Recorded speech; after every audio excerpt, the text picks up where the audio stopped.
मालिक और गुलाम। एक दिन दिल्ली का कोतवाल दो आदमियों को लेकर बादशाह अकबर के दरबार में आया।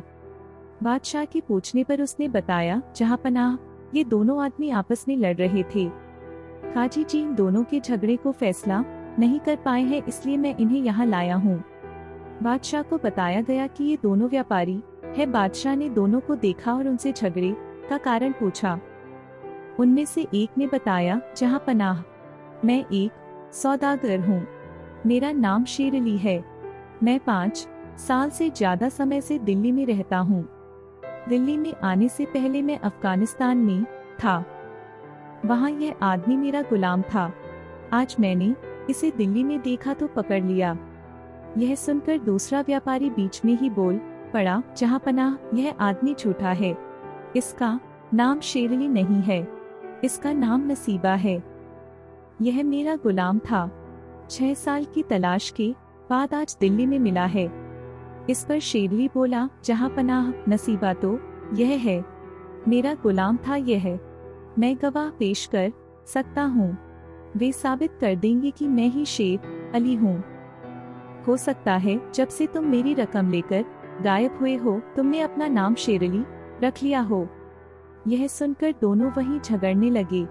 एक ने कहा, तुम्हारी यह मजाल कि मुझे नसीब कहो। दूसरा बोला, अपने मालिक के सामने तुम्हारी यह जुर्रत। बादशाह ने दोनों को शांत किया और आदेश दिया कि तुम दोनों का फैसला बीरबल करेंगे। बीरबल अपने आसन से उठे और उन दोनों के पास आए।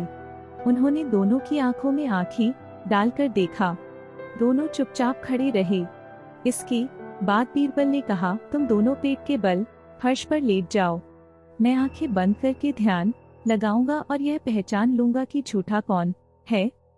दोनों व्यापारी पेट के बल जमीन पर लेट गए। बीरबल ने एकाएक अपनी आंखें खोली और बोले, मुझे झूठे आदमी का पता चल गया है। जल्लाद को बुलाओ। जल्लाद अपने कुल्हाड़े के साथ दरबार में हाजिर हुआ। देखते ही बीरबल ने आदेश दिया, उड़ा दो गुलाम का सिर। जल्लाद के कुल्हाड़ा उठाते ही दिल्ली का सौदागर उछलकर बैठ गया। वह गिड़गिड़ाने लगा, हुजूर, मेरी जान बख्शी जाए। इस प्रकार बीरबल की बुद्धिमानी से अपराधी पकड़ा गया। नकली शेर अली की सारी दौलत असली मालिक को सौंप दी गई और गुलाम नसीबा को जेल में डाल दिया गया। आपको यह कहानी कैसी लगी, नीचे कमेंट करके बताएं। और इसी तरह की रोचक और अलबेली कहानियां देखने के लिए इस चैनल को सब्सक्राइब करना ना भूलें।